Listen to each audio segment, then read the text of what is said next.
Hi, my name is Mackenzie, and fun fact about me, I'm annoying. Thank you to everyone who has supported my channel so far, and if you would like to support me for free, go ahead and like this video, subscribe to my channel, and doing just that means so much to me and is a huge way that you can support me in what I do. Thank you for indulging me, and let's get to today's topic. So I wanted to talk about the recent updates to the case against the LDS Church from Arizona. If you did not watch my previous video about this and other cases of cover-ups within the LDS Church, to summarize this case, a man confessed to his bishop that he was abusing his own daughter. And instead of calling the police, the bishop called the church's lawyers, and they advised the bishop to do nothing. So because that man, Paul Adams, was not investigated, he continued to traumatize his daughter for another 7 years and began to abuse his infant daughter as well. Eventually, he was caught by police through other means with no help from the church, and he unalived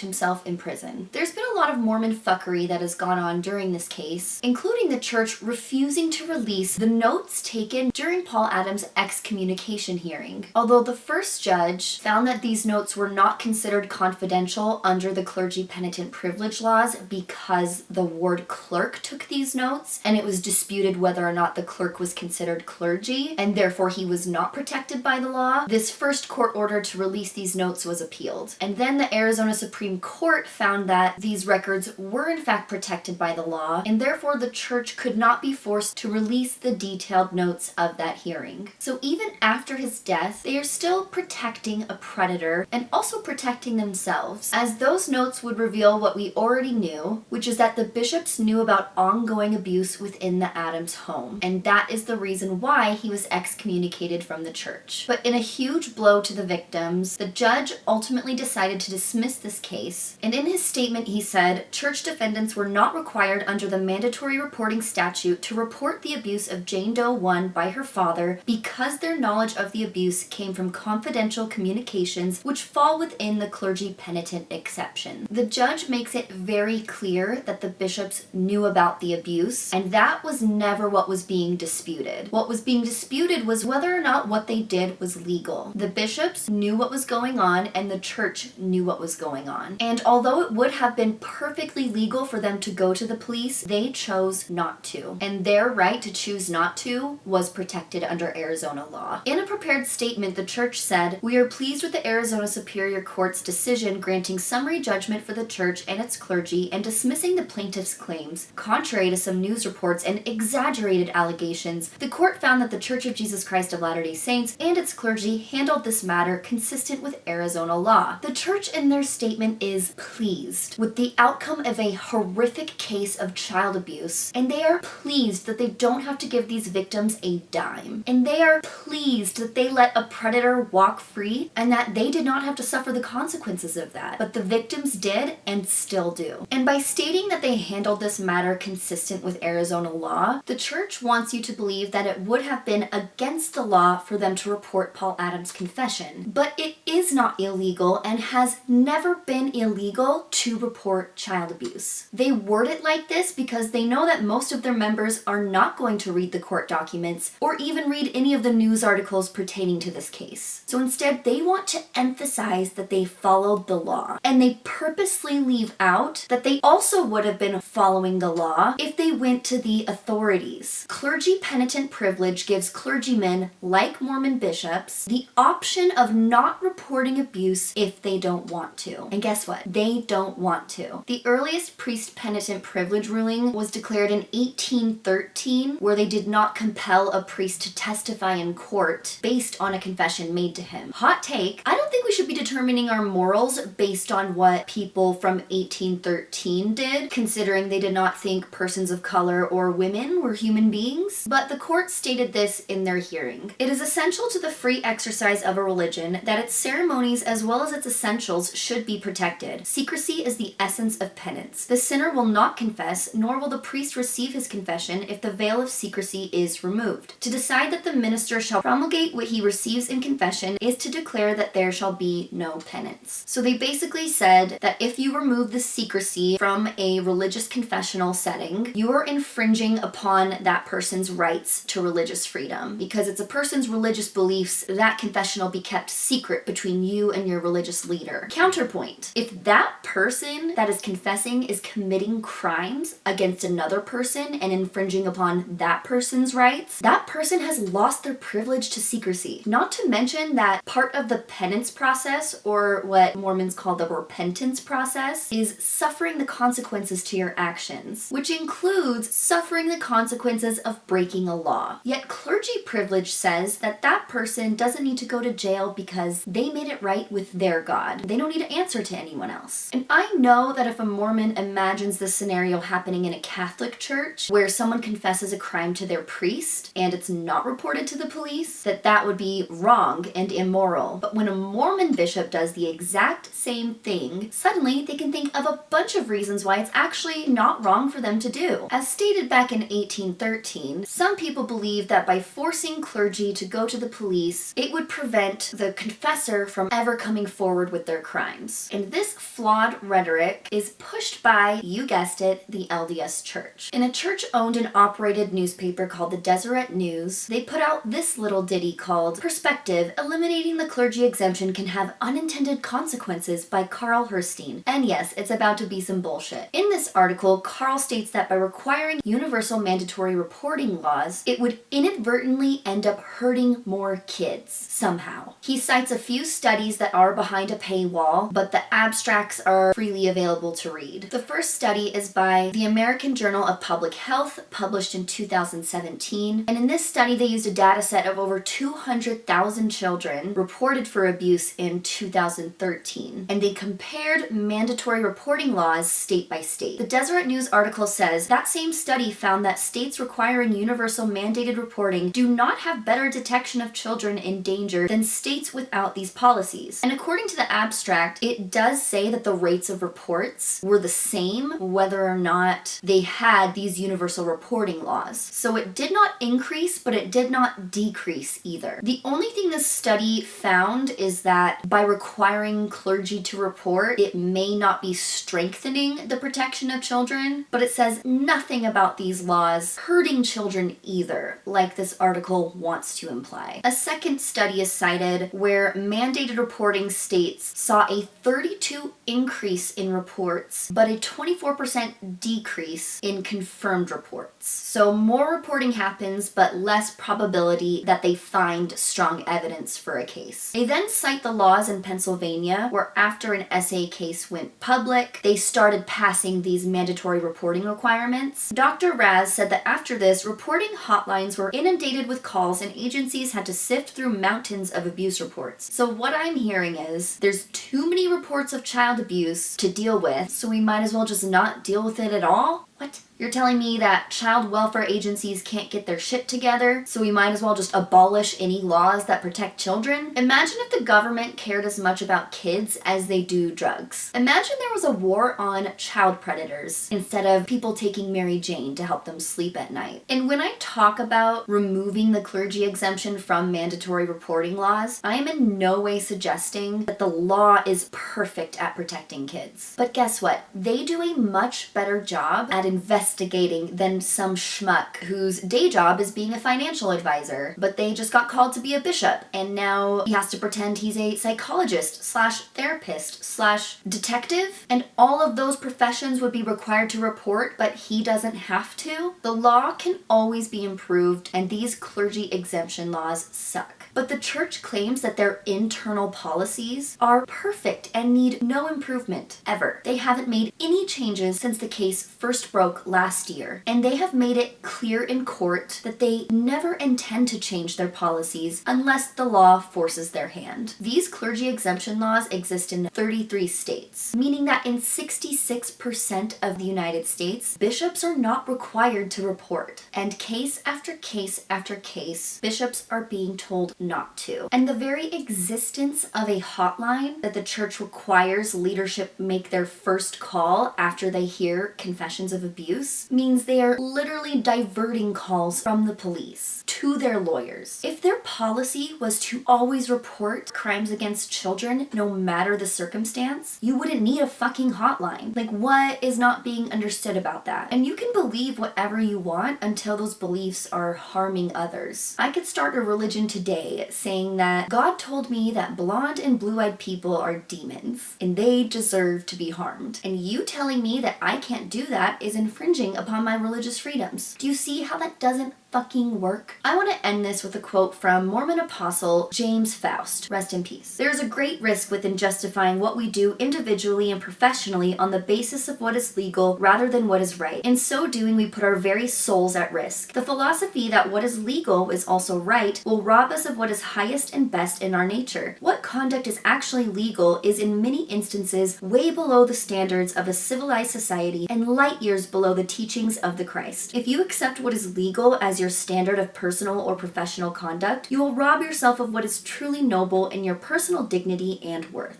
Well said, James Faust. I could not agree more. Since according to Jesus Christ's teachings, people who harmed children needed to be drowned at sea. But according to the LDS Church's current teachings, people who harm kids need to be pat on their head and sent on their merry way. Thank you for watching this shorter video. I had another one planned, but when this news broke, I really needed to get this off my chest. I love you guys. Have a wonderful week. If you're celebrating Thanksgiving with your family, good luck. Peace be unto you. If you want a sweatshirt, go get one. If you don't, that is okay too. You can still make dinner uncomfortable without one. Say goodbye to Trixie and Rexy. Bye.